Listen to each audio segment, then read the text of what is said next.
Гэр бүл хүүхэд залуучдын хөгжлийн газраас 8 дугаар сарыг залуусын сар болгон тэмдэглэн өнгөрүүлж ивчээ. Тухайн сар залуус чиглэгдсэн олон талтай арга хэмжээг өв шатаагаар зохион байгуулан ажилтдаг бөгөөд ажлын удирдамж төлөвлөгөөнд тусгагдсан томоохон арга хэмжээний нэг бол Хаанс сүг хатан бугуйч ёслолын арга хэмжээ юм а. Зуны ядаг улагчин хон сарын бэлэг сайн өдөр Хаанс сүг хатан бугуйчаар тамгалаж галгалмтоо бадрааж байгаа залуу хасын төлөөлөл болсон 7 гэр бүлийг урьж харилцан үүрэгжүүлэн гэрлэлтийн гэрээ байгуулж батламж гардуулах ёслолыг төрийн байгууллагууд хамтран хийж байгаагаараа онцлог арга хэмжээ боллоо.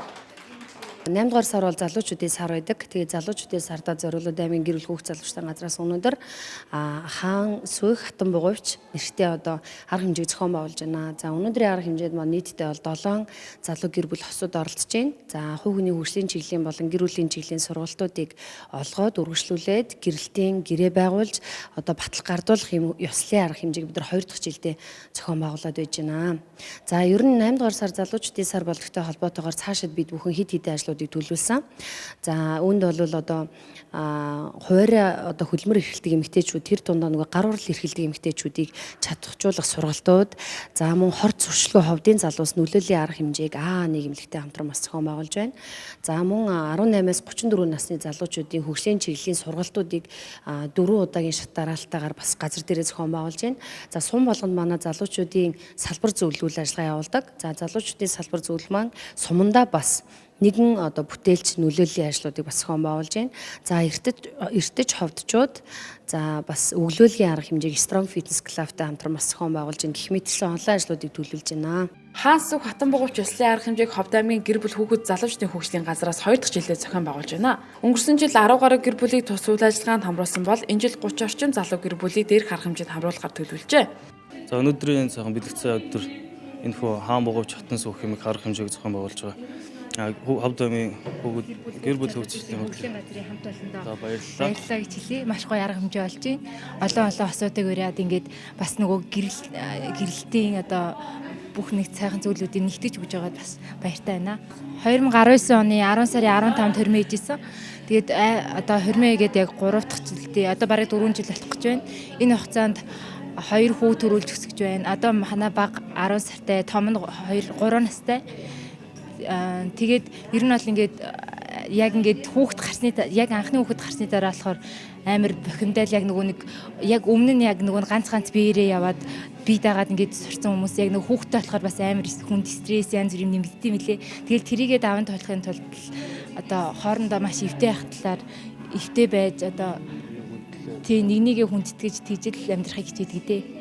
За одоо ингээд найр хормын сар гэсэнтэй холбоотой ингээд олон юм хормууд болж байна. Ингээд гэр бүл болж байгаа нийт ингээд залуучуудаа ирээдүйн амьдралд намын сайн сайхан бүхнийг хүсээрээ. Өнөөдрийн арга хэмжээ үнэхээр сайхан арга хэмжээ болж байна. Бид хоёр болохоор гэр бүл болоод яг албан ёсоор хормыг болохоор хамтран амьдраад 6 жил болж байгаа. Өнөөдрийн үйл ажиллагаанд болохоор хүрэлцэн эзэндээ бас тийм сайхан гэрэлтийн гэрээ байгууллаа. Тэгээд гэр бүл болоод бид гурван айгүй сайхан штэ. Бид хоёр чинь сайн таймуудаа бас өгтөд тэр маалгон муудалцах маалцгаас илүү сайн илүү байдаг гэж би боддог. Тэгээд нөхөр хүүхд хоёртойгоо амьдраад өнөөдөр ихтэй амар гоё өдөр байна. Яг тийм өнөөдөр бас айгүй бэлэг цай өдөр юм шиг лээ. Гадуур айгүй хорим найр их болж ийсэн. Тэгээд энэ гэр бүл залуучуудын ёслолын ажилд хүрэлцэн урилга аваад ирсэнтэй бас үнэхээр их баяртай. Гэр бүл залуучуудын газрынхаа хамт олонд бас их баярлалаа. Цаашлахын ажилд амжилт хүсье. Та бүхэнд бас баярлалаа. Тус арга хэмжээг гэр бүл хүүхэд залуучдын хөгжлийн газар улсын бүртгэлийн хилцэлтэй хамтран зохион байгуулдаг байна. Ёслолын арга хэмжээнд оролцох залуусыг сайн дурын үндсэн дээр нээлттэйгээ сонгодог бөгөөд хормоо хийгээгүй хорим нараа хийсэн хэдий ч гэрлэлтийн баталгаа захиалжсан гардаж аваагүй залуу гэр бүлийн судалгааг улсын бүртгэлийн хилцэлтэй хамтран гаргаснаар тус арга хэмжээнд оролцуулдаг гэлээ. Маш их баяртай байна. Тэгээд юуны түрүүн Монгол улстай бас нэгэн залуу гэр бүлээр бүртгүүлээд гарч ирлээ. Одоо ингээд өнөөдрөөс одоо ингээд бас нэгэн тусгаар нэг залуу айл нэмэгдээд одоо ингээд гарч ирж байгаад баяртай байна. За энэ бэлэг цай өдөр ийм одоо түүхэн дурсгалдаа бид нар эргээд дурсгаж гэсэн юм гоё арга хэмжээд оролцож байгаад маш их баяртай байна. Одоо гэрт маань нөгөө хорим нарийн маань хүмүүс ирсэн. Эхнээ зочд гэж хол орон хүмүүс маань ирсэн. Битэрийг бас хүлээгээд битэр одоо хорим найр маань эхлэх гээд баг зэрэг яаралттай арга хэмжээнд оролцлоо. Бэлэг цай өдөр гал голомтой бадрааж байгаад маш их баяртай байна. Мөн хамт энэ арга хэмжээнд оролцсон гэр бүлүүдтэй амьдралд наад жаргал хамгийн сайн сайхан бүхний хүсэн өрөөрөө. Үрээ танихгүй өнөр үрээгийн танихгүй баямлаараа гэж хэлье. Тэр одоо 8 сарын 2-нд хөрмөөгээсэн. Тэгээд нэг охинтой одоо 2 дахь хүүгээ авах гэж байгаа.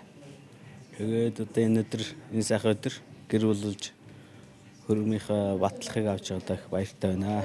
Өнөөдөр энэ гэр бүл хүүхд залуучуудын газраас урьж ирүүлж гэрэлтийн гэрчлэгээ өгсөн явдал баяртай байна. Бүгдээрэнд нь эрүүлийн хамгийн сайн сайхан бүхний хүсэн өрөөё гэж хэлмээр. Залуу гэр бүл зөвхөн гэрлэх ёслол үйлдэлд өнгөрөх биш. Гэр бүлийн үнц нь эцэг байхын үүрэг хариуцлага, хувь хүний хөгжлийн чиглэлээр хагас өдрийн модуль сургалтанд хамрагдаж, шинэ мэдлэг мэдээлэл олж авдгаас гадна харилцан бие биедээ амлалт өгч, үүрэг хүлээж, эерэг хандлагаар үлгэрлэж байгаа нь ач холбогдол өндөртэй арга хэмжээний нэгээр нэрлэгдэж байна.